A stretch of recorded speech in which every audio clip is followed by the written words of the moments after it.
नमस्कार मित्रांनो, ration card धारकांसाठी आनंदाची बातमी. जर तुमच्याकडे रेशन कार्ड असेल किंवा नवीन रेशन कार्ड काढण्याचा विचार करत असाल तर तुमच्यासाठी महत्त्वपूर्ण अपडेट आहे. त्यासाठी व्हिडिओ शेवटपर्यंत नक्की पहा. तत्पूर्वी तुम्ही जर चॅनलवरती पहिल्यांदाच आला असाल तर चॅनलला सबस्क्राईब करून बेल नोटिफिकेशनला क्लिक करा. तर चला मग व्हिडिओ सुरू करूया. महाराष्ट्र शासन अन्न नागरी पुरवठा व ग्राहक संरक्षण विभागाअंतर्गत 11 फेब्रुवारी 2025 रोजी हा एक महत्त्वपूर्ण शासन निर्णय निर्गमित करण्यात आलेला आहे. या शासन निर्णयामध्ये जी माहिती देण्यात आलेली आहे ती सविस्तर माहिती या ठिकाणी समजून घेऊया. माननीय मुख्यमंत्री यांच्या सोबत दिनांक 30/12/2024 रोजी बैठक घेण्यात आली असून सदर बैठकीमध्ये विभागाचा 100 दिवसांचा कृती आराखडा मंजूर करण्यात आला आहे. सदर कृती आराखड्यामध्ये राज्यातील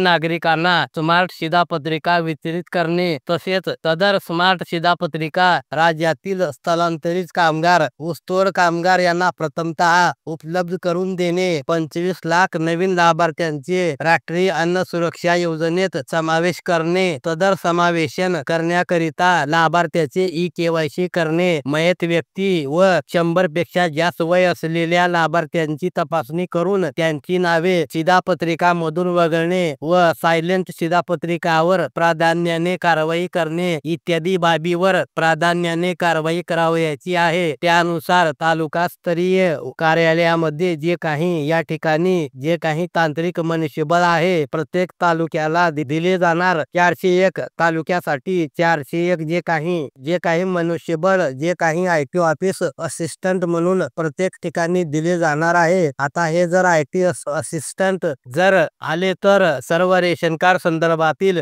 जे काही समस्या असेल ते लवकरात लवकर सुटेल आणि रेशन कार्ड मध्ये ई-केवायसी करणे असेल किंवा याच बरोबर नवीन रेशन कार्ड काढणे असेल, जे काही विविध समस्या लाभार्थ्यांना उद्भवत आहेत ते लवकरात लवकर या ठिकाणी दिले जातील आणि त्यांच्या मार्फत सर्व लाभार्थ्यांपर्यंत ही योजना लवकरात लवकर वर पोहोचेल. अतिशय महत्त्वपूर्ण ही माहिती आहे. जास्तीत जास्त मित्रांपर्यंत हा व्हिडिओ नक्की शेअर करा. धन्यवाद.